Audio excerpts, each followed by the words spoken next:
మన ప్రభువును రక్షకుడైన యేసుక్రీస్తునామమున మీ అందరికీ మరొకసారి వందనాలు. మరి ఇప్పటి వరకు అనేక వారాలుగా ప్రార్థన అంశం మీద ఎన్నో విషయాలు మనం నేర్చుకున్నాం. ఎప్పుడు కూడా ఒక విషయాన్ని నేర్చుకున్నప్పుడు భలే ఇన్ఫర్మేషన్ దొరికింది అని చెప్పుకోవడం కోసం కాదు, కానీ మన బ్రతుకుల్ని అటువంటి వాక్యానుసారంగా సరిచేసుకోవడానికి ప్రభు మనతో మాట్లాడుతున్న ప్రతి సత్యానికి విధేయత కొరకు సిద్ధపడి దేవుని సన్నిధిలోకి మనం వచ్చే వారంగా ఉండాలి. లూకాసు వార్త 1వ అధ్యాయం, లూకాసు వార్త 1వ అధ్యాయం 50వ వచనాన్ని అందరం కలిసి చదువుకుందాం. లూకాసు వార్త 1వ అధ్యాయం 50వ వచనాన్ని అందరం కలిసి చదువుకుందాం. ఆయనకు భయపడు వారి మీద ఆయన కనికరము తరతరములుండును. చెప్పాలి గట్టిగా, అందరు నా వెనకాల చెప్పండి. ఆయనకు భయపడు వారి మీద ఆయన కనికరము తరతరములకుండును. ప్రేమగల మా ప్రభ, పరిశుద్ధుడైన మా తండ్రి, మహోన్నతులను దేవా, మీ గణాన్ని బట్టి వందనాలు, స్తోత్రాలు. ఉదయకాల సమయం నుంచి ఇంతవరకు నిన్ను ఆరాధించుటకు కనపరచుటకు ఇచ్చిన సమయం కొరకు స్తోత్రాలు. నీ బల్ల ఎదుట సాగిలపడి ఉన్నాము. వాక్యం నీది, చెప్పుచున్న బిడ్డల్ని నీ బిడ్డను, విలుచున్న బిడ్డలు నీ బిడ్డలు, మమ్మల్ని అందరినీ నీ ఆత్మ స్వాధీనానికి అప్పగించుకుంటూ నీ వాక్యమునికి విధేయులుగా మమ్మల్ని ఆయత్తపరిచి నడిపించమని ఏ స్వతి పరిశుద్ధ నామమున అడిగి ప్రార్థించి వేడుకుంటున్నాం మా పరమ తండ్రి, ఆమేన్. దేవుని బిడ్డలారా, ఈరోజు దేవుడు మనతో మాట్లాడే అంశం దేవుని అందరి భయం, భయభక్తులు అన్న అంశం మీద చాలాసార్లు మనం మాట్లాడుకున్నాం. ఈరోజు కేవలం ఆయన అందరి భయం. భయం అంటే ఏంటి? ఎందుకు భయపడాలి? అసలు దేవుడు అంటే మనకు భయం అవసరమా? ఎందుకు భయపడాలి? అసలు ఈ లోకంలో మన గురించి మనం ఏం చెప్పుకుంటామంటే, మేమండి నిజమైన దేవుణ్ణి తెలుసుకున్నామండి అంటాం. కానీ ఈ నిజమైన దేవుణ్ణి తెలుసుకున్న మనలో ఏం లోపిస్తుంది అంటే, ఆ నిజమైన దేవుని తెలుసుకున్న మనం ఆయనంటే భయం లేకుండా ఉన్నాం. అది విషయం.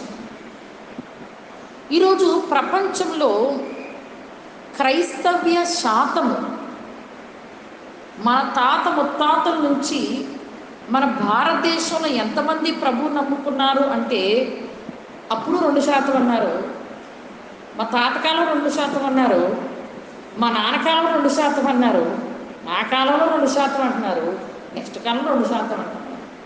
కారణం ఏంటి? ఎందుకు అలా మిగిలిపోతున్నారు?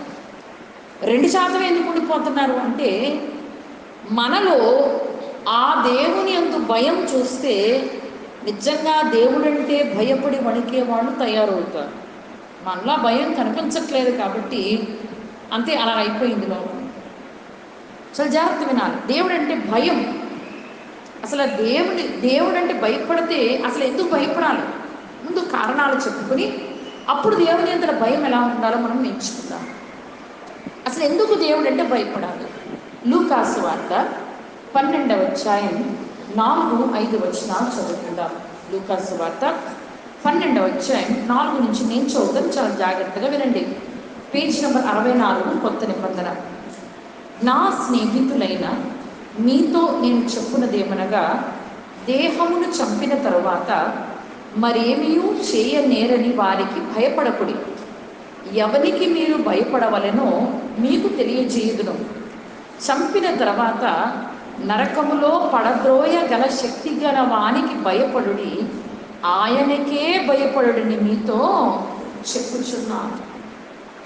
ఏమండి, ఎందుకు మనము ఆయనకు, దేవునికి ఎందుకు భయపడాలి అంటే, ఈ దేహమును ఒకవేళ ఈ లోకంలో ఎవరేం చేసినా ఈ దేహానికే చేయగలరు. అది ఒక గాయమైనా, అది ఒక మరణమైనా, అది ఒక వ్యాధి అయినా, ఒకవేళ వ్యాధి మనల్ని బాధ పెట్టాలనుకుందనుకోండి, ఏం బాధ పెడుతుంది? దేహాన్ని మాత్రమే బాధ పెడుతుంది. ఒక వ్యక్తి మాటల వలన మనల్ని బాధ పెట్టాలనుకుంటున్నారు. దేని వల్ల బాధపడతారు? శరీరానికి, దేహంకే బాధ కలుగుతుంది. లేకపోతే మానసికంగా బాధ కలుగుతుంది, అంతవరకే. మానవుడు మూడింటితో చేయబడ్డాడు. ఒకటి దేహం, రెండవది మనస్సు, మూడవది ఆత్మ. ఈ యొక్క దేహము మట్టిలో కలిసిపోద్ది. అమ్మా అర్థమవుతుందా? ప్రాణం అనేటువంటిది ఈ దేహంకు ఆత్మకు లింక్ అన్నమాట. మరణించగానే ప్రాణం పోగానే ఇక మనస్సుకు లేవు, ఏం లేదు. ఆత్మ దాని దయచేయు దేవుని ఎందుకు వెళ్ళాలి. కానీ ఒక రోగమైనా, లేకపోతే ఒక వ్యక్తి అయినా, లేకపోతే ఒక గాయమైనా, లేకపోతే ఒక పోరాటమైనా, ఒక వ్యక్తి మనల్ని చంపడానికి వచ్చినా మన దేహం పట్టుకు మాత్రమే చేయగలదు. కానీ మన ఆత్మను దేహమును కూడా రెండిటిని నరకం అనేటువంటి అగ్నిగుండానికి పడవేయగలవాడు ఒక్కడే ఉన్నాడు. ఆయన పేరు దేవుడు. ఆయనకే భయపడుడి. ఆయనకు అనుందా, ఆయనకే అనుందా? అంటే ఆయనకు తప్ప మనం ఎవరికి భయపడవలసిన అవసరం లేదు. మరి దేహమును ఆత్మని రెండింటినీ ఎవరికి దేంట్లో పడేస్తాడంట? అగ్నిలో పడవేయగలమా. అందుకోసం ఆయనకు భయపడాలంటే మనల్ని చేసిన వాడు, మన సృష్టికర్త అయిన దేవుడు, మన ప్రారంభాన్ని నిర్ణయించి, మన జీవితాన్ని నిర్ణయించి, మన దిశను నిర్ణయించి, మన గమ్యాన్ని నిర్ణయించిన వాడు ఆయనకు భయపడొద్దా? ఎవడ భయపడతాడండి ఆయనకి? అనడానికి లేదు. మనం ఆయనకు భయపడాలి. ఈ దేహానికి ఇప్పుడు ఎవరైనా ఈ దేహం విషయం ఎంత భయపడిపోతామో, కొంతమందికి పాము అంటే భయం, కొంతమందికి ఒక ఏదైనా చీకటి అంటే భయం, కొంతమందికి మనుషులంటే భయం, అన్ని రకాల భయాలు ఉంటాయి. కానీ మనం భయపడవలసింది ఎవరికంట చెప్పండి? ఆయనకు మాత్రమే భయపడాలి. ఆయనకు తప్ప మరెవరికి భయపడద్దు. వినాలి, చాలా జాగ్రత్త వినాలి దేవుని వాక్యం. పిల్లల విషయంలో కూడా ఎవరి పిల్లవాళ్ళ దగ్గర పెట్టుకోండి, వాక్యం వినండి. కాబట్టి ఇక్కడ మనం చూస్తున్నాం, దేహాన్ని మాత్రమే ఎవరైనా గాయపరచగలరు, కానీ ఆత్మను మాత్రం నరకానికి వేయగలిగిన శక్తి ఆయనకు మాత్రమే ఉంది. కాబట్టి ఆయనకే భయపడాలి. రెండవది, ఎందుకు మనం ఆయనకు భయపడాలి అంటే, కొరింథీయులకు రాసిన 2వ పత్రిక, అపోస్తలుడైన పౌలు కొరింథీయులకు రాసిన 2వ పత్రిక 5వ అధ్యాయం 10వ వచనం. 5వ అధ్యాయం 10వ వచనం చదవండి.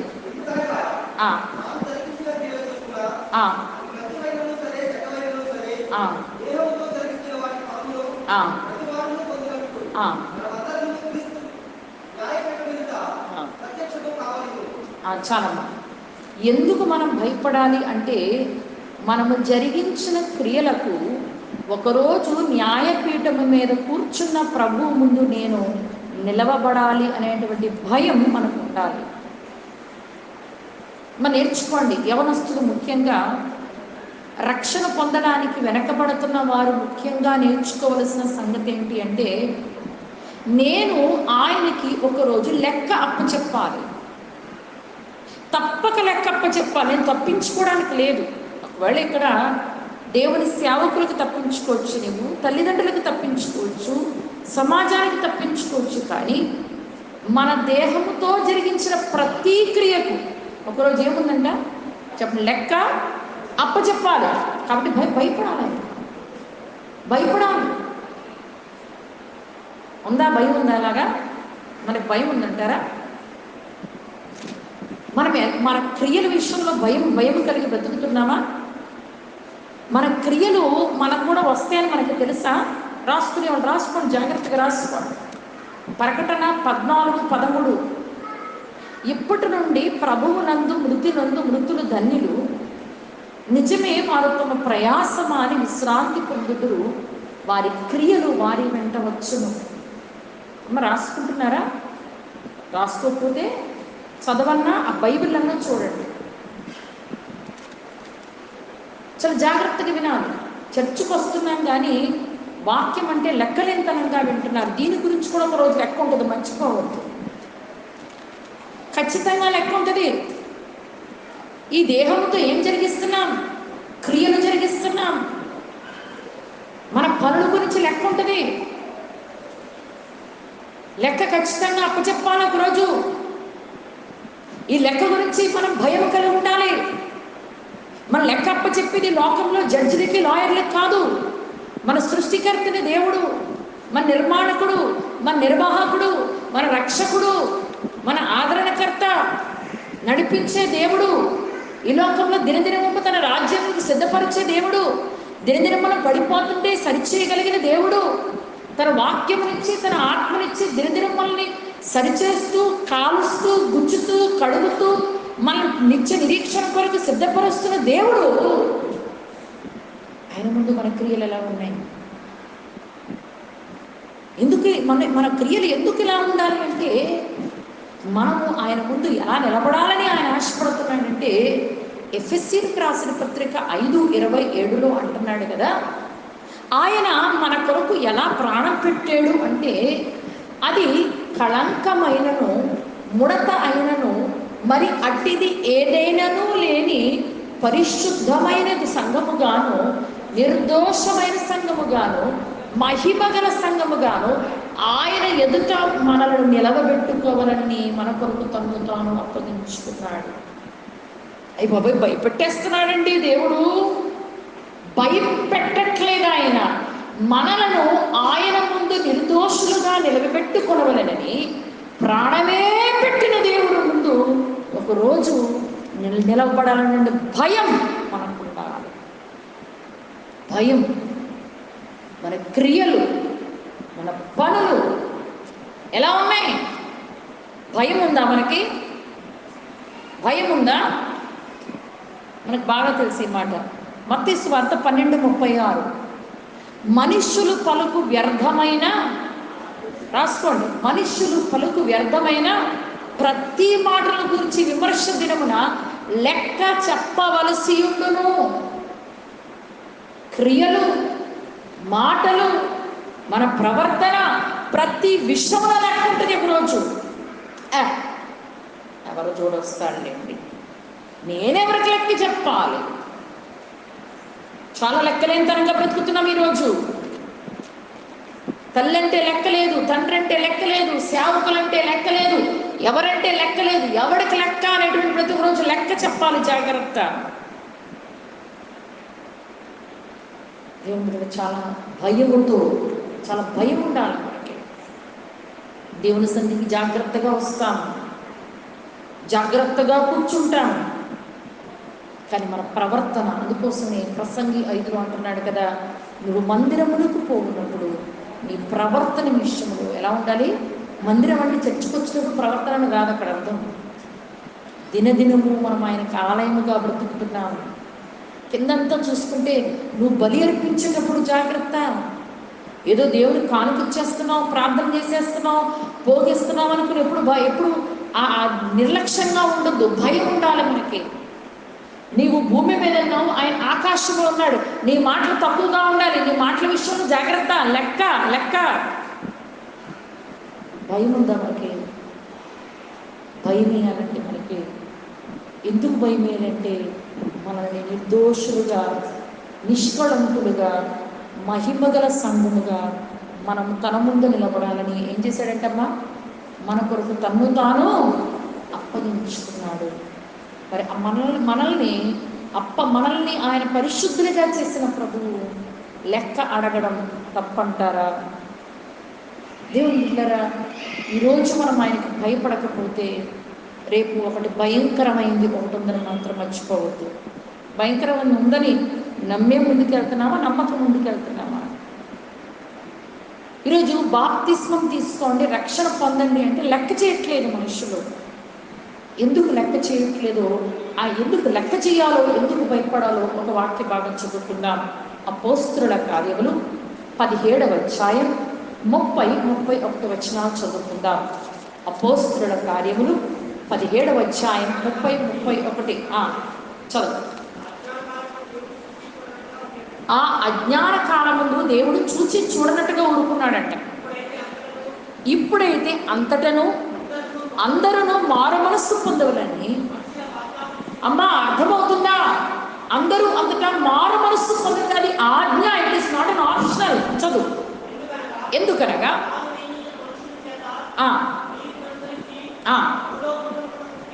భూలోకమునకు తీర్పు తీర్చబోయేడి ఒక రోజు నిర్ణయించాడంట.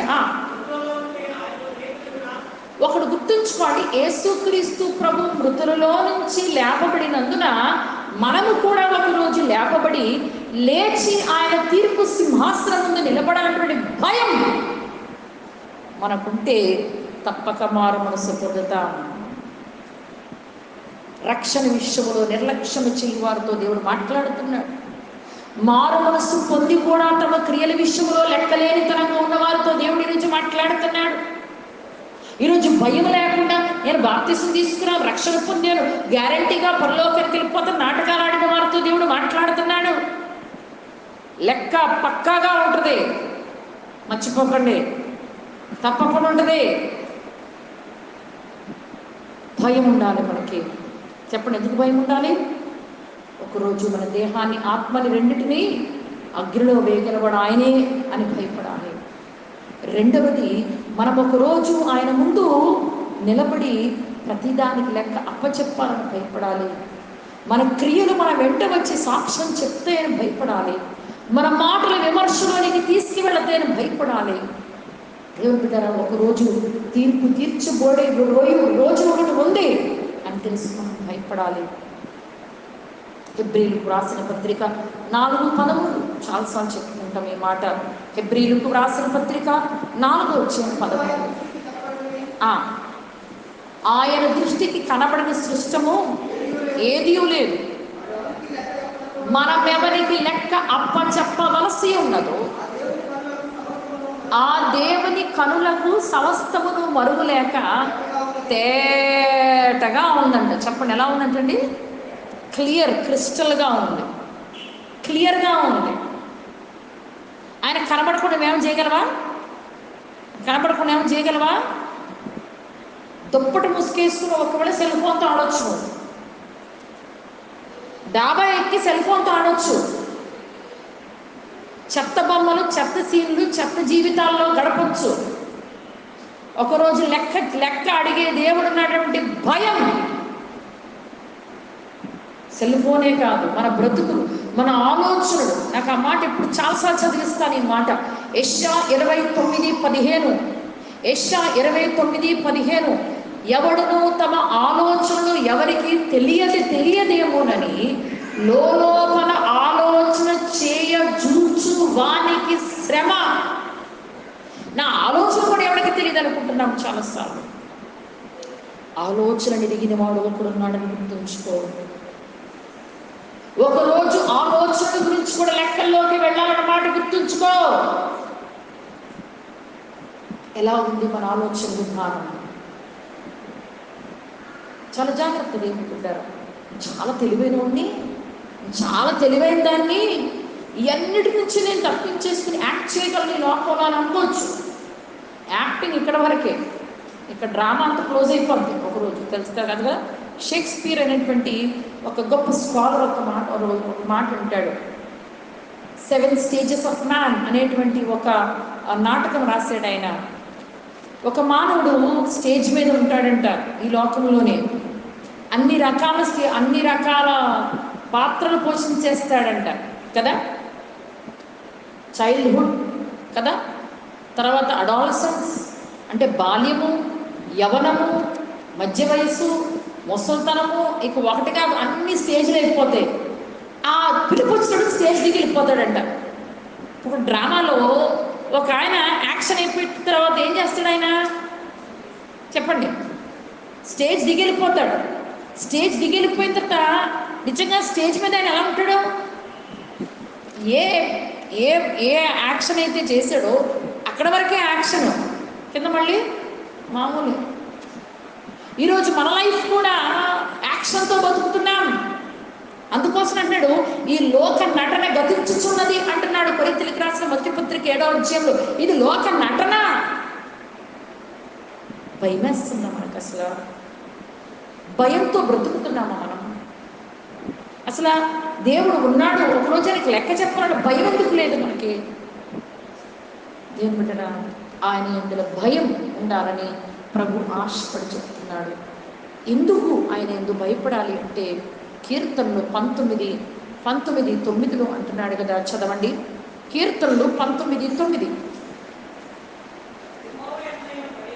యెహోవా యందలి భయం పవిత్రమైనది. చాలండి. ఏమండి, దేవుని యందలి భయం పవిత్రమైంది. అది ఎప్పుడూ ఉంటుందంట. అంటే మనము భయం అప్పుడప్పుడు ఉంటుందంటే అర్థం ఏంటంటే నిజమైన దేవుని యందలి భయం కాదు. అమ్మ అర్థం అవుతుందా? ఇక్కడ రేపటి నుంచి మనం పనిలో ఉన్నప్పుడు వేరే కనపడతాం. ఇక్కడికి వచ్చినప్పుడు చాలా నీట్గా వస్తాం. మళ్ళీ బయటికి వెళ్ళినప్పుడు మన మాట తేడా వస్తుంది, మన అలవాటు తేడా వస్తుంది, మన చూపు తేడా వస్తుంది, మన నడక తేడా వస్తుంది, మన భాష తేడా వస్తుంది, అన్నీ మారిపోతాయి. మరి అదేంటో అర్థం కాదు. కారణం ఏంటి అంటే ఆ భయం పవిత్రంగా లేదు. ఏమండి, అర్థమవుతుందా మీకు ఈ మాట? దేవుని యందలి భయం పవిత్రమైంది, పరిశుద్ధతను తీసుకొచ్చేది. దేవుడు అంటే భయం ఉంటే అన్నిట్లో పరిశుద్ధులుగా ఉంటాం మనం. రక్షణ పొంది సంవత్సరాలైంది, ఆయన యందలి భయం పవిత్రంగా ఉందా? పవిత్రంగా బ్రతుకుతున్నామా? ఆయనంటే భయం నిత్యంగా నిలుస్తుందా? చర్చిలో ఉన్నప్పుడే భయమా? బైబిల్ చదివినప్పుడే భయమా? కొంతమందికి పిల్లలకి రోగాలు వచ్చినాయి అనుకోండి, అబ్బో ఎంత భయం వస్తుందో, ప్రభా నిజమేనైనా ఏదో తేడా అయిపోయి ఉంటుంది, అప్పుడు భయపడతారు. మళ్ళీ ఆ రోగం బాగా మళ్ళీ మామూలు. కాలు ఇరిగినప్పుడు, యాక్సిడెంట్లు అయినప్పుడు, అయ్యో బాబాయ్ ప్రభా నేను ఎంత తప్పు చేసాను ప్రభా, అక్కడతో అయిపోతుంది. కానీ దేవుని వాక్యం సెలవిచ్చేది ఏంటంటే అది నిత్యం నిలిచేది. చెప్పండి, దేవుని భయం ఎప్పుడు దాకా ఉంటుందంటమ్మా? అమ్మ నోరుందా మీ అందరికీ? చెప్పాలి, అందరూ చెప్పాలి. యెహోవా యందలి భయం ఎంతకాలం ఉంటుంది? నిత్యము నిలిచేది. అది ఎలాంటిదంట? పవిత్రమైంది. ఉందా పవిత్రమైన భయం మనకి? దేవుడు వింటున్నాడు, చూస్తున్నాడు, ఆయనకి లెక్క చెప్పాలి, ఒకరు తీర్పులోకి పెడతాను, ఇలాంటివన్నీ ఆలోచనతో మనం ఆయన యందు భయం కలిగి ఉన్నామా? దేవుని బిడ్డలారా, ఆయన యందు భయం అటువంటి పరిశుద్ధమైంది అన్నమాట గుర్తుంచుకోండి. ఇంకోటి, మనం ఇంగ్లీష్ బైబిల్లో చూస్తూ ఉంటే మొత్తము కూడా మన తెలుగు బైబిల్లో ఎక్కడైతే భయభక్తులు అన్న వర్డ్ ఉందో, అసలు ఇంగ్లీష్ బైబిల్లో భక్తి అన్న వర్డ్ లింకప్ లేదు చాలా విషయాలకి. Fear of the lord, fear of the lord, fear of the lord అని ఉంది. అంటే దేవుని యందలి భయం జ్ఞానం ఇస్తుంది, దేవుని యందలి భయం జీవం ఇస్తుంది, దేవుని యందలి భయం భక్తి అనే వర్డ్ లింకప్ అయింది తెలుగులో. కానీ English Bible fear of the lord is a fountain of life, fear of the lord is a beginning of wisdom, fear of the lord, fear of the lord, fear of the lord. దేవుడు బిడ్డలారా, అసలు దేవుడు అంటే భయం ఉందా మనకి? పిల్లలు ఉన్నారు, సండే స్కూల్ పిల్లలు ఉన్నారు, భయం లేదు.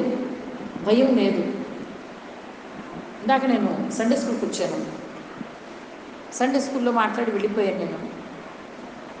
సండే స్కూల్ టీచర్తో వాళ్ళు అంటున్నారు ఏంటంటే, అమ్మ యోనా గ్రంథం చదవండి, రూతు గ్రంథం చదవండి అంటే, అక్క కథ చెప్పేమని చెప్పేస్తాము.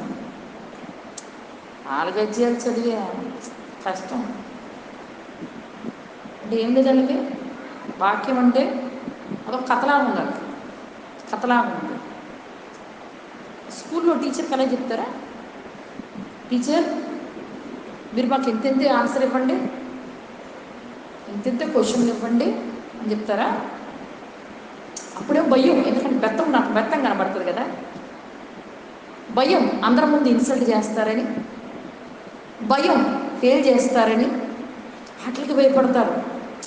దేవుడు అంటే భయం లేదు, చిన్నోళ్ళ దగ్గర నుంచి పెద్దవాళ్ళ వరకు.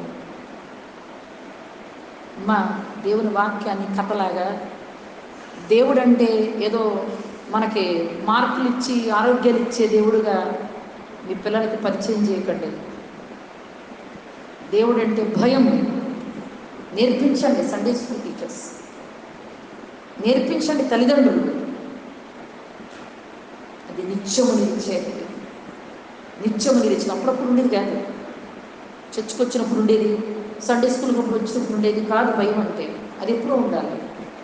చెప్పండి, ఎంతవరకు ఉంటుందంటే భయం? ఇది నిత్యము నిలుచును. సరే, ఏమిటి దేవుడు అంటే భయం ఉంటే ఏం చేస్తామండి? దేవుడు అంటే భయం ఉంటే ఏదైనా చేయాలి కదా. దేవుడు అంటే భయం ఉంటే, ఇప్పుడు భయం అంటే ఎందుకు భయపడాలో నేర్చుకున్నాం, ఇప్పుడు దాకా నేర్చుకున్నాం.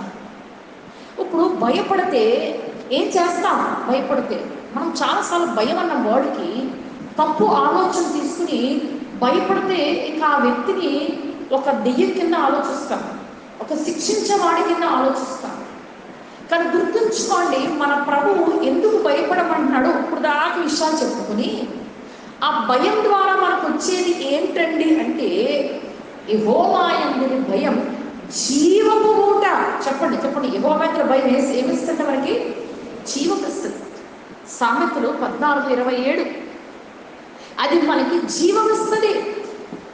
సామెతలు 14:26 ధైర్యం ఇస్తుంది. ఏమంటే దేవుడు అంటే భయపడితే తీసుకెళ్ళి నరకలు పడిపోతాం కాదు. దేవుడు మనకి జీవం ఇస్తాడు, మనకి ధైర్యం ఇస్తాడు.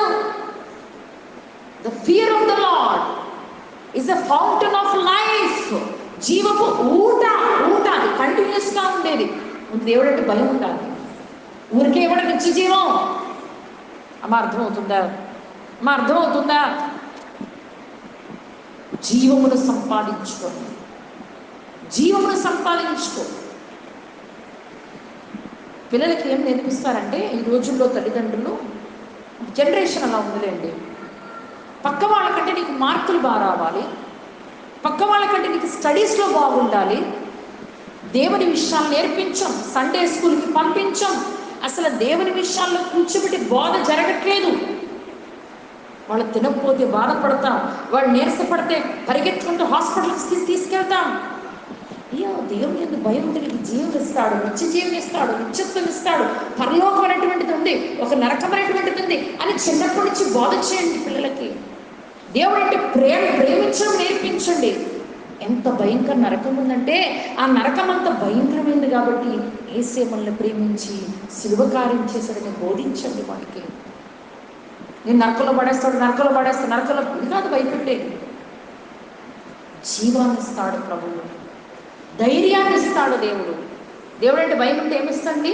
ధైర్యం ఇస్తాడండి. దేవుడు అంటే భయం ఉంటే లోకమంతా ఒకటైనా, సమాజం అంతా ఒకటైనా, కులం అంతా ఒకటైనా, నువ్వు ఒక్కడవే ప్రభు కొరకు నిలబడడానికి ధైర్యం ఎక్కడి నుంచి వస్తుందంటే ఆయనంటే భయం ఉంటేనే వస్తుంది.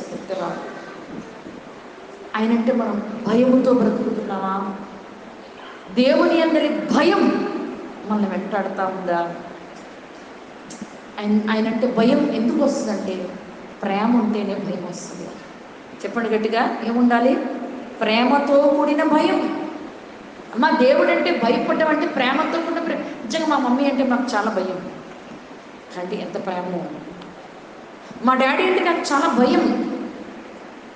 ఎందుకు? బెల్ట్ ఇచ్చి కొడతాడనా, టైగర్ అనా, తిడతాడనా, అల్లరి చేస్తే నేలకేసి కొడతాడనా? కాదు కాదు, నేనంటే ఆయనకి చాలా ప్రేమ. నేనంటే ఆయనకి చాలా ప్రేమ కాబట్టి నా కోసం నా తండ్రి ఎంతో చేస్తున్నాడు. నేనంటే నా తల్లికి ఎంత ప్రేమ కాబట్టి నన్ను ఎంతో ప్రేమగా చూస్తుంది. నేను వారిని బాధ పెడితే వారు గాయపడతారు అనేటువంటి భయం మనల్ని విధేయతలోకి నడిపించాలి. అది మనకు ఉండవలసిన భయం. అయ్యో తుట్టేసి చంపేస్తారు బాబోయ్, అది కాదు మనకు ఉండవలసిన భయం. దేవుడు అంటే కూడా మనకు అదే భయం ఉండాలి. దేవుడు అంటే మనకు కూడా అదే భయం ఉండాలి. ఈరోజు అమ్మనాలంటే భయం లేదు, దేవుడు అంటే అసలు లేదు. భయం ఉండాలి. ఎందుకు?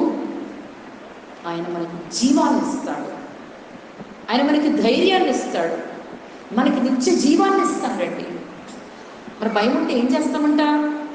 సామెతలు 8:13. భయం ఉంటే ఏం చేస్తాం చూడండి. సామెతలు 8:13.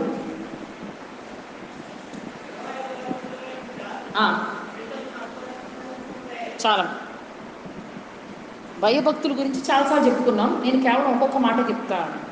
దేవుడు అంటే భయం ఉంటే ఏం చేస్తామంట? చెడుతనమును విసర్జించుకుంటాం. అందరూ చెప్పండి, ఏం చేస్తాం? చెడుతనను విసర్జిస్తాం. చెడును ప్రేమిస్తున్నామా, చెడును విసర్జిస్తున్నామా? చెత్త మాటలు, చెత్త ఫోటోలు, చెత్త స్టేటస్లు, చెత్త విషయాలు చెత్త డిస్కషన్లు. అసలు భయం ఉందా మనకి? మన తల్లిదండ్రులు కష్టపడి చదివిస్తున్నారు. మనం పరలోకపు తండ్రి ఈ శ్రేష్టమైన అద్భుతకరమైన బైబిల్ గ్రంథాన్ని మన చేతిలో పెట్టగా, ఈ బైబిల్ గ్రంథంలో ఉన్న పరిశుద్ధత ఎక్కడ మనకు అంటుకుంటే ఏ చెడు బయటికి వెళ్ళిపోతుంది, చెడు బాగా కాపాడుకోవడానికి నేను జోలికి రాము. అవునంటారా కాదంటారా? చెప్పండి. బైబిల్ ఎందుకు చదవరో తెలుసా? చెప్పండి. పెద్దవాళ్ళైనా చిన్నవాళ్ళని బైబిల్ ఎందుకు చదవరు? చెడుతనాన్ని ఎక్కడైనా అసహించుకుంటామేమోనని. చెడుతనాన్ని ప్రేమించాలి కదా సాతాను పిల్లలుగా ఉన్నంతకాలం. This Bible will keep you away from sin and sin will keep you away from Bible అన్నాడు డిఎల్ మూడీ భక్తుడు. ప్రార్థన చేసుకోము. ఎందుకు? మార్టిన్ లూథర్ మతోద్ధారణ పండుగ అని ప్రపంచమంతా ఈరోజు చేసుకుంటూ ఉంటారు. లూథరన్ చర్చెస్లో గొప్ప గొప్ప పండగలా జరుగుతుంది. నీతిమంతులు జ్ఞాపకం చేసుకుంటే ఆశీర్వాదకరం. ఆయన నిజంగా గొప్ప భక్తుడు. నిజంగా ఆయనే ఆ రోజు దేవుడు ఆ రోజు వాడుకోకపోతే ఈరోజు మనకి స్థితి లేదు. మార్టిన్ లూథర్ గారు ఆ రోజు నిలబడకపోతే ఈ రోజు మనం ఇక్కడ కూర్చోం. చేతిలో బైబిల్ లేదు మనకి. ఆ రోజుల్లో బైబిల్ చైన్స్ లో కట్టబడింది. ఆర్సిఎం మత స్థాపకులు, రోమన్ క్యాథలిసిజం బైబిల్ని బంధకాల్లో పెట్టారు. సత్యం బయటికి రాలేదు. మనుషులకి భయం లేదు. ఆ రోజుల్లో మనుషుల్లో భయం లేదు. ఎందుకు భయం లేదో తెలుసా? బాగా వినండి, చాలా జాగ్రత్తగా వినాలి. 500 సంవత్సరాలు మనుషుల భయం పోయింది. యేసు ప్రభు వచ్చి సంఘం స్థాపించబడి పేతురు కాలం అయిపోయిన తర్వాత, పౌలు కాలం అయిపోయిన తర్వాత, యోహాను మరణించిన తర్వాత ఇక ప్రపంచంలో ఈ యొక్క రోమన్ క్యాథలిసిజం అనేటువంటి మత ఆచారము అనేటువంటి తీసుకొచ్చి ఏంటి, దేవునికి ఒక ఒక ఆకారం లేకపోతే మనుషుల కాన్సన్ట్రేషన్ ఎక్కడి నుంచి వస్తుంది అని యేసు ప్రభు బొమ్మ ప్రారంభించారు. యేసు ప్రభు బొమ్మ పెట్టిన వాళ్ళు అమ్మ బొమ్మ పెట్టకపోతే బాగోదని అమ్మ బొమ్మ పెట్టడం ప్రారంభించారు. యేసు ప్రభు బొమ్మ అమ్మ బొమ్మ పెట్టిన తర్వాత శిలువ బొమ్మ ఆరాధించడం ప్రారంభించారు. ఇవన్నీ బైబిల్లో లేవు కాబట్టి వాళ్ళు చెప్పిన మాటలు గొప్పగా ప్రచురణ అవ్వాలంటే ఇప్పుడు బైబిల్ ఏం చేయాలి? దాచేయాలి. బైబిల్ ఏం చేయాలి? ఒక స్తంభం మీద పెట్టాలి. బైబిల్ ఏం చేయాలి? ఎవరిని అందకుండా చేయాలి. బైబిల్ ఏం చేయాలి? ఎవరి చేతిలో కనబడకుండా చేయాలి. కాబట్టి ఏం చేశారంటే చైన్స్లో కట్టేశారు. ఆ చైన్స్లో కట్టేసి ప్రజల మధ్యలో భయం ఎలా పోయిందో చెప్తాను, బాగా రండి. నువ్వు పాపం చేసేవా? విశ్వాసి, నువ్వు పాపం చేసేవా? ప్రజలారా మీరు పాపం చేసారా? ఏం పర్వాలేదు, మీకు ఇదిగో బాప్తిస్మం ఇస్తాను. బాప్తిస్మం ఇస్తే గుర్తుంచుకోండి, మీ తాత పాపం చేసి చచ్చిపోయాడా? మీ తాత బదులు కూడా మునగండి. మీ అమ్మమ్మ పాపం చేసిందా? ఆవిడ బదులు కూడా మునగండి.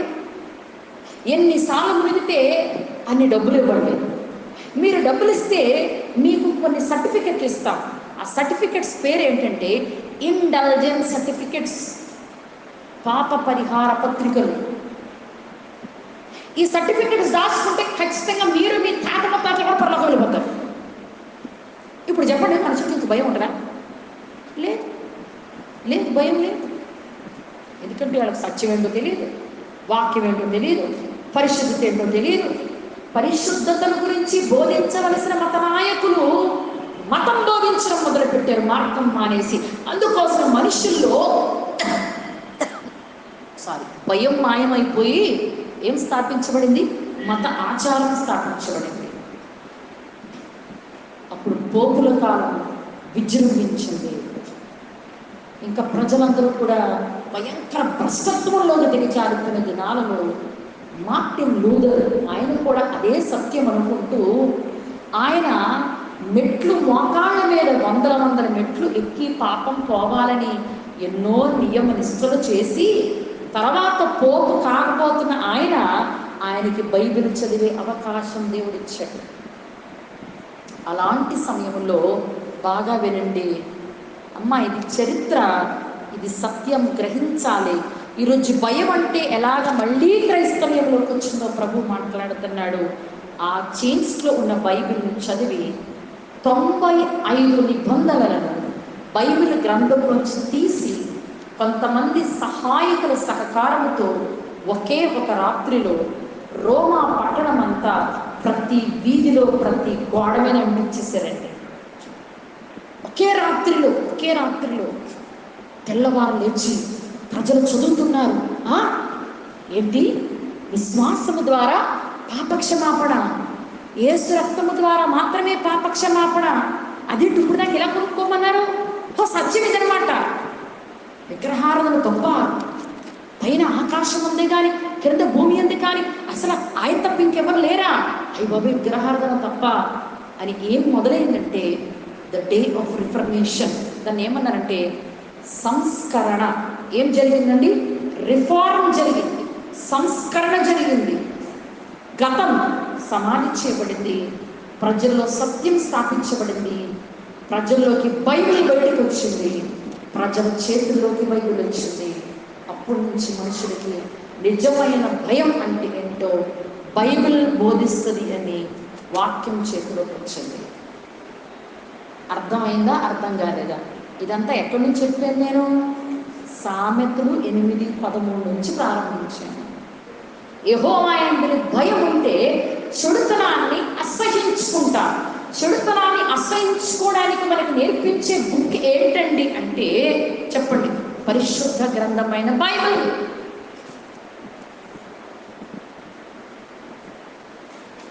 మత్తయి సువార్త అనగానే ఎక్కడ తీస్తారంటే చెప్పండి, ప్రకటన గ్రంథంలో చూస్తూ ఉంటారు. ఆదికాండం అనగానే కీర్తనలో చూస్తూ ఉంటారు. ఇంత పిల్లలకి టచ్ ఫోన్ అలవాటైంది. టచ్ ఫోన్ ఏది నొక్కితే ఏం గేమ్ వస్తుందో పిల్లలకి బోధించగలిగే మీరు ఏం పేజ్ తిప్పితే ఏం అధ్యాయం వస్తుందో నేర్పించలేకపోతున్నారా? అంటే దేవుడు అంటే భయం మనకుంటే భయం నేర్పించే పుస్తకం మనకేం బోధిస్తుందంటే చెడుతనాన్ని అసహించుకోవడం బోధిస్తుంది. చెడుతనాన్ని అసహించుకుంటున్నామా? చాలా ఆశ్చర్యకర విషయం ఏంటంటే అది చెడు అని తెలిసినప్పుడు దానిలోకి వెళ్తారు కదా. సిగరెట్ పెట్టి మీద ఏముంటుంది ఎప్పుడైనా చదివారు మీరు? ఎప్పుడేముంటుంది? బీర్ బాటిల్ మీద ఏముంటుందో, లిక్కర్ బాటిల్ మీద ఏముంటుందో, ఏమండి సిగరెట్ పెట్టి మీద ఏముంటుందో, పాన్ పరాగ్ మీద ఏముంటుందో, ఏముంటుందంటే సిగరెట్ స్మోకింగ్ లేకపోతే chewing of this is injurious to health అని ఉంటుంది. అంటే వాడు పబ్లిక్గా ISI మార్కులు వేసి బ్రాండ్ వేసి మీకు చెప్పి చేస్తున్నాడు. ఏమని? ఇది నువ్వు తింటే, ఇది నువ్వు తాగితే, ఇది స్మోక్ చేస్తే, ఇది చేస్తే నీ ఆరోగ్యానికి హాని అని చెప్తున్నాడు. చెప్పినా దాంట్లో ఎందుకు వెళ్తున్నామంటే అసహించుకోలేక. అంతే. అది అసహించుకునే మనసు ఎక్కడి నుంచి వస్తుందంటే నువ్వు పరిశుద్ధ గ్రంథాన్ని చదివితే తప్ప, పరిశుద్ధ గ్రంథాన్ని ధ్యానిస్తే తప్ప, పరిశుద్ధ గ్రంథాన్ని ప్రేమిస్తే తప్ప, పరిశుద్ధ గ్రంథంలో దేవుడు నీకు నాకు ఏం చెప్పాడు దానికి విధేయత చూపిస్తే తప్ప అసహించుకోలేం. పాపాన్ని గుర్తించుకో. పాట కింద చదువుకు బైబిల్, పాఠం కింద బోధించుకుని బైబిల్. పిల్లలకి అధ్యాయాలు ఇచ్చేస్తున్నారు సండే స్కూల్ టీచర్స్ చదువుకోమని. వాళ్ళకి ఏమవసరం అధ్యాయాలు చదివితే? పిల్లలకి భయం అంటే వాక్యంలో నేర్పించండి, వాక్యంలో చదివి నేర్పించండి, వాక్యంలో బ్రతికి నేర్పించండి. దేవుని బిడ్డరా, చెడుతనాన్ని అసహించుకోవడమే దేవుడు అంటే భయపడతాడండి. చెడుతనంలో ఉంటూ నేను దేవునికి భయపడుతున్నాను అనుకోవడం మోసం. ఎవరు మోసపోతున్నారు చెప్పండి? గలతీ 6:10 ఏం చెప్పబడింది? తీయకుండా చెప్పాలి. గలతీ 6:10 ఏం చెప్పబడింది? మోసపోకుము, దేవుడు వెక్కిరింపబడడు, మనుషుడు ఏ పంట విత్తునో ఆ పంటే కోస్తాడు. నువ్వేం విత్తుతున్నావు? ఏం విత్తుతున్నావు? మొన్న ఒక గృహాన్ని దర్శించడానికి వెళ్ళాను నేను. మన సంఘం కాదు, మన 3 సంఘాలు ఒక సంఘం. వెళ్ళినప్పుడు ఆ పిల్లల్ని గద్దిస్తున్నారు, యవనస్తులైన పిల్లల్ని గద్దిస్తూ ఉన్నాను. సడన్గా ఒక సేవకురాల ముందు ఆ అమ్మాయి ఏదో ఎవరి గురించో మాట్లాడుతా ఒక అపశృతి పలికింది. ఆ అమ్మాయి చూపుమనిపించింది. ఏమ్మా, ఏంటా మాటలకి వయసు ఎంత ఉంది, ఏంటా మాట మాట్లాడుతున్నావు? అయితే ఆ అమ్మాయి సోదరుడు ఏం చెప్తున్నాడంటే, అక్క, మా పెద్దవాళ్ళు ఏం మాట్లాడుకుంటారో మాకు అదే వస్తుంది కదా అన్నాడు. నిజంగా ఎంత సత్యం కదా. పెద్దవాళ్ళు ఏం మాట్లాడుకుంటారో పిల్లలకి అదే వస్తుందన్నమాట. గుర్తుంచుకోండి, పెద్దవాళ్ళు దేవుని గురించే మాట్లాడుకుంటే పిల్లలు అలాగే ఉంటారు. పెద్దవాళ్ళు దేవుని సత్యం గురించి వివరించుకుంటే పిల్లలు ఆ సత్యంలోనే బ్రతుకుతారు. మనలో లేనిది ఎవరికి ఏం చెప్పలేము. ఏం విత్తుతాము అదే పంటకు వస్తాము. అబద్ధమే కోస్తాము, అసత్యం విత్తితే అసత్యమే కోస్తాము, ప్రేమ విత్తితే ప్రేమనే కోస్తాము, ద్వేషం విత్తితే ద్వేషమే కోస్తాము. ఇదన్నీ ఎవరు నేర్పిస్తున్నారు అంటే దేవుడే తన వాక్యము ద్వారా నేర్పిస్తున్నాడు. ఇప్పుడు అర్థమైందా?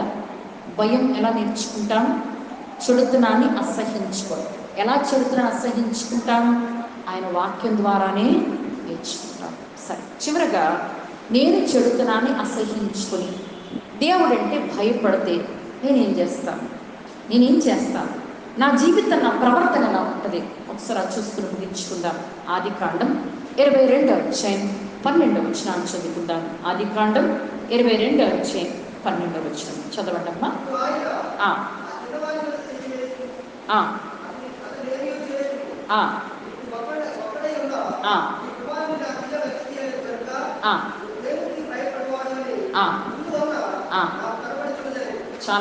చాలు. ఇక్కడ అబ్రహాము దేవునికి భయపడువాడని ఇందు మూలమున దేవునికి తెలియజేయబడిందంట. ఎందు మూలమున చెప్పాలి అమ్మా. దేవునికి భయపడేవాళ్ళు ఏం చేస్తారు అంటే ఆయన చెప్పింది చేస్తారు. చెప్పండి గట్టిగా. దేవునికి భయపడే వాళ్ళు ఏం చేస్తారమ్మా? చెప్పింది చేస్తారు. ఒక భక్తుడు ఇలా అన్నాడు, రాసుకునేవాళ్ళు రాసుకోండి. భయము అంటే చేయకూడనిది మానేసి చెయ్యవలసింది చెయ్యడమే భయం. చెప్పండి, భయభక్తులు అంటే అర్థం ఏంటమ్మా? చేయకూడనిది మానేసి చేయవలసింది చేయాలి. చెప్పాలి. మీరందరూ పెద్దవాళ్ళు అవుతున్నారు, పిల్లలు మీరు కూడా చెప్పాలి. ఇంకా చిన్న పిల్లలు కాదు. చేయకూడనిది చెప్పాలి, మానివేసి చేయవలసింది చెయ్యడమే దేవుని యందలి భయము. అబ్రహాము ఏం చేశాడు? ఆయన చేయవలసింది చేశాడు. ఏంటి చేయవలసింది? దేవుడు అన్నాడు, నీకు ఒక్కడయ్యున్నా నీవు ప్రేమించు నీ ఏక కుమారుణ్ణి నాకు ఒక పర్వతం చూపిస్తాను, అక్కడికి తీసుకొచ్చి బలిచ్చి అన్నాడు. ఇప్పుడు ఈయన ఏం చేశాడంటే ఆలోచించాడా? వెళ్ళిపోయాడు, బలి ఇవ్వడానికి తీసుకెళ్ళిపోయాడు. ఆ బలి ఇచ్చే టైంలో అక్కడ ఆపి ఈ మాట మాట్లాడుతున్నాడు. ఏమన్నాడండి? నీకు ఉన్న ఆ ఒక్క కుమారుణ్ణి కూడా నాకు ఇవ్వడానికి నువ్వు వెనుక తీయలేదు కనుక నువ్వు దేవునికి భయపడవాడని నాకు అర్థమైంది అన్నాడు. దేవునికి భయపడితే ఏం చేస్తామంటే ఆయనకి మనము ఇచ్చేవారముగా ఉంటాం. ఎవరిని ఇవ్వడానికి వెళ్ళిపోయాడండి? ఒక్క కుమారుణ్ణి ఇవ్వడానికి వెళ్ళిపోయాడు. దేవుని కొరకు సమర్పణ జీవితం కలిగి ఉంటామండి. దేవుని కొరకు సమర్పించువారుగా ఉంటామండి. అమ్మ, సమర్పణ జీవితం అంటే ఆ డబ్బాలలో వేసే 10 రూపాయలు 100 రూపాయల కానుకల గురించి కాదు దేవుడు మాట్లాడేది ఈరోజు. సమర్పణ అంటే అసలు నీ జీవితంలో నువ్వు చర్చికి టైంకి వచ్చే సమర్పణ ఉందా? రోజు నేను దేవునికి గడిపే టైంలో ఒక 3 గంటలన్నా దేవుని కొరకు గడిపే సమర్పణ ఉందా? నేను దేవుని కొరకు జీవించే జీవితంలో ఆయనకు నమ్మకంగా జీవించే సమర్పణ జీవితం నాలో ఉందా? ప్రభువుకి అర్పించే విషయంలో నేను ప్రేమించే వాటిని ప్రభువుకి ఇచ్చే సమర్పణ నాకుందా? క్రీస్తును సంపాదించుకోవాలని ఏమేమి లాభకరములనేవో దాన్ని నష్టం చేసుకునే సమర్పణ నాకుందా? క్రీస్తును గురించిన అతి శ్రేష్టమైన జ్ఞానం నిమిత్తము సమస్త నష్టపరుచుకునే సమర్పణ నాకుందా? ఆయన ముందు నేను నీతిమంతులుగా కనబడాలని ధర్మశాస్త్రముల నీతిని కాక విశ్వాసముల నీతి ఏదో నేను తెలుసుకుని ఆయన ముందు నా బ్రతుకుని కనపరుచుకోవాలని సమస్తాన్ని పెంట అనుకునే సమర్పణ నాలో ఉందా? ఇలా లేనప్పుడు నేను ఆయనకు భయపడుతున్నానండి అని దయచేసి చెప్పుకోవద్దు, మోసం చేసుకోవద్దు. ఇప్పుడు దాకా లేకపోతే నేర్చుకున్నాం. అలాగా చెప్పండి, ఏం నేర్చుకున్నాం? సమర్పణ చేసి నేర్చుకున్నాం. మా ప్రసంగం వినడం గొప్ప సంగతి కాదు, నేను ప్రసంగం చేయడం గొప్ప సంగతి కాదు. ప్రభు మనతో మాట్లాడిన ఒక్కొక్క మాట నన్ను విధేయతలోనికి నడిపించాలి. ఎలాంటి విధేయతలోనికి నడిపించాలంటే, ఆనాడు అపోస్తలుల దగ్గరికి వచ్చిన ఆ ప్రజలు 15 భాషలు మాట్లాడేవారు ప్రజలు అంటున్నారు, వారు హృదయములో నొచ్చుకుని, అయ్యలారా వారు హృదయములో నొచ్చుకుని అంటున్నారు, మేమేమి చేతుము, ఏమి చేతుము. మనం ఏం చెయ్యాలో ఆలోచనలోనికి రావాలి. ఆనాడు అబ్రహాము ఒక్కడయ్యున్న కుమారుని సమర్పించుకుని ఏమి బిరుదు పొందుకున్నాడంటే, నువ్వు దేవునికి భయపడవాడమని చెప్పి నీ సంతానమును ఆకాశ నక్షత్రములంత విస్తారంగా చేస్తాను. నీ జీవితం నా జీవితంలో కూడా అట్టి సమర్పణ కలిగిన జీవితం జీవిస్తే దేవుడు నిన్ను నన్ను దీవించడా? చెప్పండి, ఎంతకాలం ఉంటుందంట? మూలవచనం చదువుకున్నాం, ఆయనకు భయపడే వారి మీద ఆయన కనికరము తరతరములు. ఎంతకాలం ఉంటుందంటండి? తరతరాలు ఉంటుంది. ఏమంటే మనం నిజంగా దేవునికి భయపడితే మన జనరేషన్తో వెళ్ళిపోతుంది. మన జనరేషన్ అసలు అబ్రహాము ఆ రోజు దేవునికి భయపడవాడగా నిలబడినందుకు ఈ రోజు వరకు అబ్రహాము మన తండ్రి అని ఎందుకు చెప్పుకుంటున్నాం? ఎందుకు ఆయన గర్భంలోంచి యేసుక్రీస్తు ప్రభు వచ్చాడు? ఎందుకు తరతరములకు శాశ్వత ఆ శోభాతిశయంగా దేవుడు ఎందుకు నిలబెట్టాడు? దేవునికి భయపడేవాడు కాబట్టి. ఈరోజు మీరు నేను ఆయనకు భయపడేవాళ్ళని ఉంటున్నామా? భయపడేవాళ్ళని ఏం చేయాలి చెప్పండి? ఏం నేర్చుకున్నాం? అబ్రహాము జీవితంలో సమర్పణ నేర్చుకున్నాం. పౌలు గురించి చెప్పాను, ఏం నేర్చుకున్నాం? సమర్పణ నేర్చుకున్నాం. రెఫరెన్స్ రాసుకున్నారు కదా, ఆదికాండం 22:12. ఇందాక వాక్యాలు కూడా చెప్పారు, ఆ పాయింట్లను రాసుకోండి. ఫిలిప్పీలకు రాసిన పత్రిక 3వ అధ్యాయం 7 నుంచి 14 వచనాలు రాసుకోండి. ఫిలిప్పీలకు రాసిన పత్రిక 3వ అధ్యాయం 7 నుంచి 14 వచనాలు. సరే, ఇప్పుడు రెండో మాటకు వద్దాం. ఏమండి, నేను దేవునికి భయపడితే నేనేం చేస్తాను? నన్ను చూసిన వాళ్ళకి ఆయన భయం వస్తుంది. ఎలా వస్తుందంట? చదువుకుందాం ఒకసారి. ఆదికాండం 35వ అధ్యాయం, ఆదికాండం 35వ అధ్యాయం 5వ వచనాన్ని చదవండి ఎవరైనా. మీరు మొత్తం రెఫరెన్స్ ఏం రాసుకోండి అంటే ఆదికాండం 35 1 నుంచి 5 అని రాసుకోండి. చదవ మాత్రం 5 చదవండి. చదవమ్మా.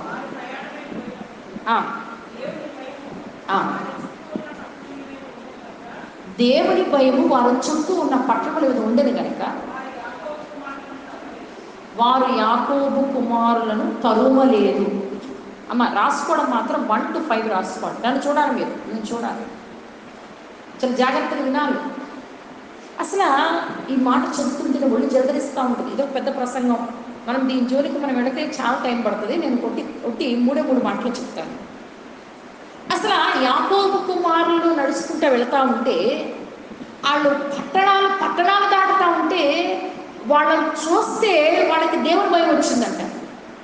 ఆ పట్టణంలో ఉన్న వారికి వీళ్ళని చూస్తే దేవుడి భయం ఉన్నవాడని తెలిసిందంట. అంత భయం వచ్చిందంట. ఎందుకు వచ్చుంటుంది? అదే అధ్యాయం ముందు అధ్యాయంలో బాగా వినండి, 34వ అధ్యాయంలో యాకోబు కుమార్తెన దీన ఆ దేశపు కుమార్తెను చూడవెళ్ళి ఆ దేశపు కుమారుడైన ఆ వ్యక్తి ద్వారా ఆమె చెరపబడి తన కుటుంబానికి అవమానం, అపకీర్తి, చెడ్డ అంతా తీసుకొచ్చి యాకోబు కుమారులు హంతకులైపోయి ఆ కుటుంబం అంతా ఆ యొక్క పట్టణస్థులకు అసహ్య కారణంగా అయిపోయింది. యాకోబు కుటుంబం ఎలాగైపోయింది చెప్పండి? వాళ్ళని చూసి చి అనిపించుకునే పరిస్థితి వచ్చేసింది. అదే కుటుంబం ఇప్పుడు నడుచుకుంటూ వెళ్తా ఉంటే వీళ్ళ భయం అందరికి వచ్చిందంట. ఇదేంటి, చెడిపోయిన వారినితో సహా బాగు చేయగలిగి ఆయన భయంతో నింపే దేవుడు మన దేవుడు. చెప్పండి ఆమేన్. చెప్పండి, ఎలాంటి దేవుడైనా ఎటువంటి భయంతో నింపేవాడు? సరిచేసి నింపేవాడు. 35వ అధ్యాయము 1-5 వచనాలు మనం ఆలోచించుకుంటే, మీరు ఇంటికి వెళ్తే చదువుకోండి. యాకోబుని పిలిచాడు. యాకోబు, నువ్వేం చెప్పావు అసలు? 28వ అధ్యాయం అంటే నేను మీకు బాగా అర్థం అవడానికి అక్కడే చెప్పేస్తున్నాను మీకు.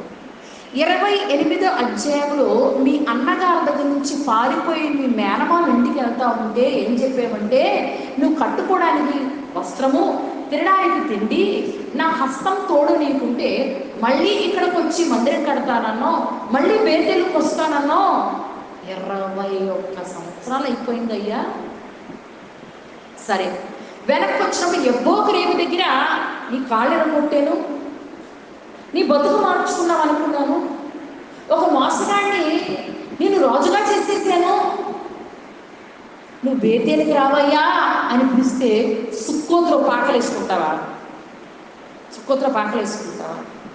సరే, సుక్కోతులో పాటలు వేసుకుంటే మీ అమ్మాయి చేసిన మీ అబ్బాయి చేసిన పనికి అసభ్యకరంగా తయారైవా? ఇప్పటికైనా బుద్ధి తెచ్చుకుని బేతేలికి రా. బేతేలికి రా. బేతేలికి రాకమునుపు బేతేలు అంటే దేవుని మందిరం, బేతేలు అంటే దేవుని గవిని. వినా జాగ్రత్తగా, నువ్వు దేవుని మందిరానికి రావాలి, దేవుని గవిని దగ్గరికి రావాలి. వచ్చినప్పుడు లేచి రిటర్న్ వెనక్రా. రిటర్న్ అయిన తర్వాత నీ వస్త్రమును మార్చుకో. నువ్వు ఒక్కడవే కాదు సుమా, నీ ఊళ్ళందరూ వస్త్రాలు మార్చుకోవాలి. పాత జీవితాన్ని పక్కన పెట్టు, ఇప్పుడు దాకా చేసి పక్కన పెట్టు. 3, నీ ఆభరణాలన్నీ తీసేయి. ఈ లోక సంబంధమైన పరిస్థితులన్నీ కూడా పక్కన పెట్టే, పరిశుద్ధాలంకారం ధరించుకోవు. నిన్ను నీవు శుచిపరచుకో, పరిశుద్ధపరచుకో. అప్పుడు నేను నీతో వస్తాను. దేవుని బిడ్డలు మన జీవితాల్లో కూడా చాలాసార్లు లోకం త్యాగమైపోయి, లోకంతో కలిసిపోయి, దేవుని భయం విడిచి బ్రతుకుతున్న దినాల్లో యాకోబు కుటుంబాన్ని దర్శించిన దేవుడు మనల్ని దర్శించి మాట్లాడుతున్నాడు. లేచిరా, వెనక్కి తిరుగు, నీ బట్టలు మార్చుకో, నీ అలంకారాలు తీసేయి, నీ బట్టలు మార్చుకోండి, నీ గతాన్ని సమాప్చేయి, నీ గతాన్ని తీసేసుకో. ఈ లోక సంబంధమైన సోకులు కాదు, పర సంబంధమైన ఆశీర్వాదము కొరకు, పర సంబంధమైన ఆ యొక్క అలంకారం కొరకు ప్రయాసపడు. సమాచి మస్తకి వృక్షం కింద కప్పెట్టే వాటిని. అప్పుడు నేను నీతో ఉంటాను. అప్పుడు దేవుడు వాళ్ళతో ఉన్న తర్వాత అప్పుడు వారి ప్రయాణంలో పట్టణములకు ఏం భయం ఉందంటండి? దేవుని భయం వచ్చిందంట. వీళ్ళని చూసినామంటే, మనం చూసిన వాళ్ళకి ఎవరికైనా అలా అనిపిస్తుందా? మనలో మార్పు చూస్తేనే కదా వాడికి అర్థమయ్యేది మనలో భయం ఉందని. మనం చూసి ఎందుకు ఇంకొకరికి దేవుడు అంటే భయం రావట్లేదు? మనం చూస్తే ఎందుకు ఇంకొకళ్ళు మారడానికి ఇష్టపడట్లేదు? మనం చూసి ఇంకొకరికి ఒక దైవికమైన ఒక వణుకెందుకు పుట్టట్లేదు? మనల్ని చూస్తూ ఉంటే భయం లేదంటే మనకి. ఇది 2వ విషయం. 3వ విషయం కొద్దాం. ఆదికాండం 39:9. ఆదికాండం 39:9.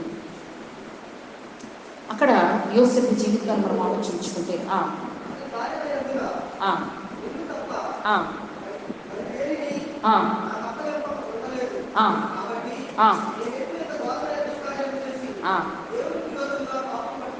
చాలు నాయన, చాలు. ఇక్కడ యోసేపు ఏ భయం కలుగున్నాడంటే దేవుని ఎదుట ఉన్నాను అనే భయం. చెప్పండి, ఏం భయం ఉంది ఆయనకి? చాలాసార్లు మన పిల్లల కాడి నుంచి పెద్దవాళ్ళ వరకు ఇక్కడ దేవుడు ఉన్నాడా? పోయిన వారం అంతా బల్లగుద్ది ప్రసంగం చేసుకున్నాం. ఏంటిది? ఆయన ఎందుకు వచ్చేవాడు? ఆయన ఉన్నాడని. అమ్మ నువ్వు దేవుడి దగ్గరికి ఎందుకు వచ్చావు? ఆయన ఉన్నాడని వచ్చావా లేడని వచ్చావా? ఆయన ఉన్నాడు. మరి ఉన్నాడంటే ప్రతి చోట ఉంటాడా, అక్కడక్కడ ఉంటాడా? చెప్పండి. ఇక్కడ ఉన్నాడా లేదా? నడుచుకుంటే అయితే నీకు కూడా ఉంటాడా లేదా? ఎవరు లేనప్పుడు ఉంటాడా లేదా? చెప్పాలి. ఉంటాడా లేదా? చూస్తున్నాడా లేదా? వింటున్నాడా లేదా? మరి ఏంటో భయం? ఆయన ఎదుట ఉన్నాను అనే భయం. అందుకోసం మాట్లాడేటప్పుడు జాగ్రత్త మాట్లాడాలి, వినేటప్పుడు జాగ్రత్త వినాలి, ప్రవర్తించేటప్పుడు జాగ్రత్త ప్రవర్తించాలి. ఎందుకంటే ఆయన పేరేంటి చెప్పండి? సర్వాంతర్యామి అనొద్దెప్పుడు, సర్వవ్యాపి. చెప్పండి, మన దేవుడు ఎవరు? ఎందెందు చూసినా అందందు కలడు అన్న మాట మన దేవుడికి తగదది. ఆ పద్యం శ్రీనాథుడు రాసిన పద్యం మన యేసు ప్రభుకి, మన దేవునికి తగదు. ఎందెందు చూసినా అందందు కలడు అన్న మాట వాళ్ళకి తగుతుంది. ఎందుకు? చెట్లో దేవుడు అంటారు, పొట్టలో దేవుడు అంటాడు, కాగితంలో దేవుడు అంటారు, మైకులో దేవుడు ఉందంటారు, చెక్కలో దేవుడు ఉందంటారు. అందుకోసం కాగితం ఒకళ్ళు 10 రూపాయల కాగితం మీద కాలు పెట్టుకొని అది తీసుకుంటారు. ఎందుకు? అందులో కూడా దేవుడు ఉన్నాడు. ఆయన ఎందెందుకు చూసినా అందందు లేడు అంటే ఫ్యాన్లో కూడా ఉన్నాడా? ఆయన ఎక్కడున్నాడంటే ఆయన లేని స్థలం ఒకటే, అది నరకం అంతే. చెప్పాలి గట్టిగా. ఆయన లేని స్థలం ఒక్క స్థలం, నరకం. అందుకోసం అక్కడికి వెళ్ళడానికి ఇష్టపడకూడదు. ఆమె ఇది నేను ఎందుకు నరకానికి వెళ్ళను అంటే ఆయన అక్కడ లేడు. అది బాగా గమనించాలి అనుకుంటారా? యోసేపుకి ఏం భయం అంటే ఆయన ఎదుట నేనున్నాను. పిల్లలకి చూడాలి, యవనస్తులకి చూడాలి, పెద్దవాళ్ళైనా చిన్నవాళ్ళైనా ఎటు చూడాలి. మనము ఆయన ముందు ఉన్నామని భయం అనుకుంటా. నువ్వు దేవుని ఎదుట సార్దీ సంఘంతో అన్నాడు, నీ క్రియలు ఆయన ఎదుట సంపూర్ణమైనవిగా కనబడలేదు కనుక నీ క్రియలు నేను లెక్క పెట్టేసాను. దానియేలు గ్రంథం 5వ అధ్యాయం బెల్షస్సరుతో అంటున్నాడు, ఏ బెల్షస్సర్ కమాన్, చెయ్యొచ్చి రాసేసింది మెనెటెకిలో ఫార్సిన్. బెల్షస్సర్ అనుకున్నాడు, ఏంటి వీళ్ళు దేవుడంట, విగ్రహంలో లేడంట, మన దేవుడు ఎన్ని విగ్రహాల్లో ఉన్నాడు అని బొమ్మలు స్తుతించడం మొదలుపెట్టాడు. దేవుని మందిరములో, పరిశుద్ధ మందిరములో ఉన్న పాత్రలు తీసుకొచ్చి ద్రాక్షారసం పోసి తాను, తన భార్య, తన సేవకులందరూ తాగుతూ బొమ్మల్ని స్తుతిస్తూ ఉన్నారంట. ఎందుకు? దేవుడు అక్కడ లేడనుకున్నారు. పాపం ఇంతలోపల ఏమొచ్చింది? చెయ్యి వచ్చేసింది. మెనెటెకిలో ఫార్సిన్. దేవుడు అన్నాడు, బెల్షస్సర్ ఈ లెక్క తూచేసాను, అయిపోయింది, తేలిపోయి గెట్ లాస్, ఈ రాత్రి నీ ప్రాణం గెట్ లాస్ అయిపోతుంది. బెల్షస్సర్కి భయం లేదు, సంసోనికి భయం లేదు. ఈరోజు నీకు నాకు భయం ఉందా? ఆయన ముందు నేనున్నాను. ఈ భయం రోజు ఉంటే నిజంగా అది పవిత్రమైన భయం. ఈ భయం ప్రతి క్షణం ఉంటే అది నిత్యనిచ్చే భయం అన్నమాట గుర్తుంచుకోండి. ముగిస్తున్నాను దేవుడు బిడ్డరా. మనం దేవుని భయం ఎందుకు కలుగుంటాము అంటే ఒకటే ఒక వచనం, నేను చాలా రాసుకున్నాను కానీ సమయం లేక నేను ముగిస్తూ ఉన్నాను. ఆ రోజుల్లో సొదొమ మీద ఉగ్రత రావడానికి కారణం వారు దేవుని భయం విడిచి బ్రతికారు. ఆ రోజు నోవహు కాలంలో ప్రపంచం మీదకి జల ప్రళయం రావడానికి కారణం వారు దేవుని భయం విడిచి బ్రతికారు. ఈరోజు ప్రపంచం మీద కోవిడ్ రావడానికి కారణం దేవుని భయం లేదు. రేపు నీవు నేను కూడా దేవుని ఉగ్రతకు పాలవడానికి కారణం దేవుని భయం లేకే. అంటే చనిపోయిన వాళ్ళు తప్పు చేసి చనిపోయారు అంటలేదు, ఉగ్రత గురించి మాట్లాడుతున్నాను. ఆ ఉగ్రత దినాల గురించి మాట్లాడుతున్నాను. భయం లేదు, భయం లేదు. చాలా భయంతో చెప్తున్నాను ఈ మాట. ఇటు వినాలి. పిల్లల దగ్గర సెల్ ఫోన్స్ తీసేయండి. మనకి దేవుడు అంటే భయం. ఎటువంటి భయం ఉండాలంటే, నేను భయంతో ఈ మాట చెప్తున్నాను. న్యాయాధిపతుల గ్రంథం 2:10 అక్కడ చదువుతూనే భయం వేస్తుంది. ఏమండి, యెహోషువ కాలం అయిపోయిన తర్వాత న్యాయాధిపతుల కాలం ఎందుకు వచ్చిందండి అంటే వారు యెహోవానైనను యెహోవా చేసిన కార్యములైనను ఎరుగని తరము ఒకటి పుట్టెను. ఎంత భయంకరమైన మాట కదా! అసలు దేవుడు అంటే, దేవుడు చేసిన కార్యాలంటే తెలియమంట వాళ్ళకి. ఎందుకంటే చెప్పలేదు కాబట్టి. ఆ తర్వాత కంటిన్యూషన్ చదివితే దేవుడే వారికి శత్రువు అయ్యాడంట. చెప్పండి గట్టిగా, ఏమవుతుందంట? దేవుడు మనం ఉంటున్నాడని భయం లేకపోతే కనుక ఎవరు శత్రువు అవుతారు మనకి? నాకు చాలా భయం వేస్తుంది మాట చెప్తుంటే. శత్రువు చేతిలో నుంచి విడిపించే దేవుడే మనకి శత్రువు అయితే ఎక్కడికి వెళ్తాం? ఎక్కడికి వెళ్తాం చెప్పండి ఒకసారి. భయం ఉందా మనకి? భయం ఉందా? ఆఖరి మాట చదువుకుని ముగించుకుందాం. ప్రకటన గ్రంథం 15వ అధ్యాయం 4వ వచనం. ప్రకటన గ్రంథం 15వ అధ్యాయం 4వ వచనం. చివరి పరలోకం వెళ్ళిన తర్వాత కూడా ఏం జరుగుతుందో చదువుకుందాం. చదువునైనా.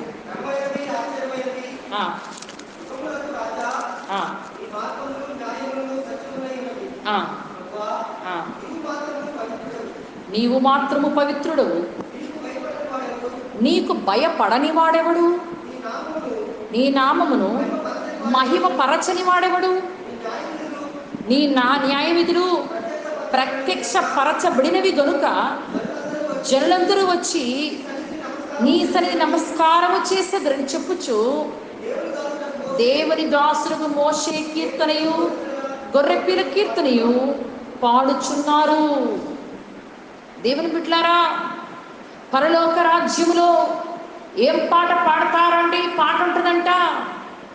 ఓ సర్వాధికారి, యుగములకు దేవా, నీకు భయపడని వాడెవడు?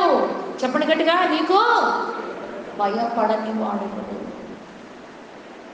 ఆయనకి భయపడకపోతే ఎక్కడికి వెళ్తాం? అర్థమైంది కదా? ఫస్ట్ మాటలే చెప్తాను. ఎక్కడికి వెళ్తాం? భయపెట్టేది ఒకటి ఉంది, నిత్య నరకానికి వెళ్తాము.